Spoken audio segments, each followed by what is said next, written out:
Share market சக்ஸஸ்லேருந்து Deepak Ravichandran பேசுகிறேன். நேற்று நம்ம ஒரு 3 ஸ்டாக் பார்த்தோம்.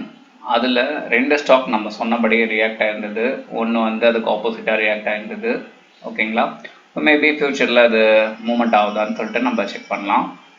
சரி, இன்றைக்கி என்ன பார்க்க போகிறோம் அப்படின்னா அசோக் லைலேண்ட். பெரும்பாலும் இந்த கம்பெனி நிறைய பேருக்கு தெரியும்.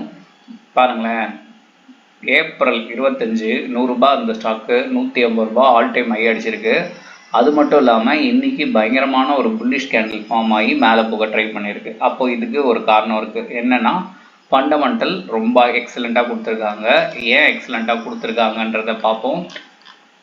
ஸோ நீங்கள் பார்க்கலாம், 2020 இந்த ஸ்டாக் 22 ரூபா, அந்த ஸ்டாக்கு 150 வரைக்கும் போக ஆரம்பிச்சிருச்சு.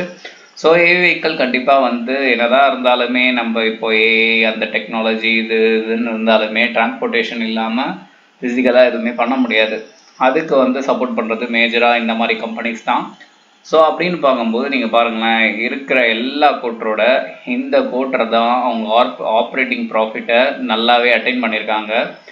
அதுக்கப்புறம் இல்லாமல் ஸோ ஓவரால் கூட்டி கழிச்சு நீங்கள் பார்க்கும்போது நெட் ப்ராஃபிட் கொஞ்சம் கம்மியாக தான் இருக்குது.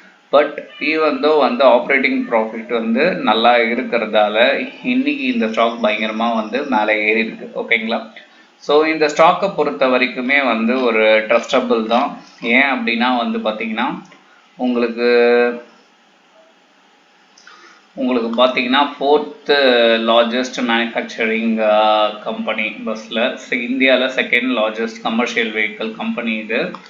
ஆனால் டெபிட் வந்து பார்த்திங்கன்னா கொஞ்சம் பிரச்சனையாக இருக்குது. சரிங்களா? ஸோ இதெல்லாம் நீங்கள் பார்த்து கொஞ்சம் இன்வெஸ்ட் பண்ணுறது ரொம்பவே நல்லதுன்னு நினைக்கிறேன். இந்த மாதிரி ஷேர் ரிலேட்டட் நியூஸ் நீங்கள் தெரிஞ்சுக்கணும்னு நினச்சிங்கன்னா நம்ம ஷேர் மார்க்கெட் சேனலை சப்ஸ்கிரைப் பண்ணி வச்சுக்கோங்க. உங்களுக்கு எதனா ஷேர் ரிவ்யூ பண்ணணும்னு நினச்சிங்கன்னா கமெண்டில் போடுங்க, நம்ம ரிவ்யூ பண்ணலாம். ஓகே, நன்றி.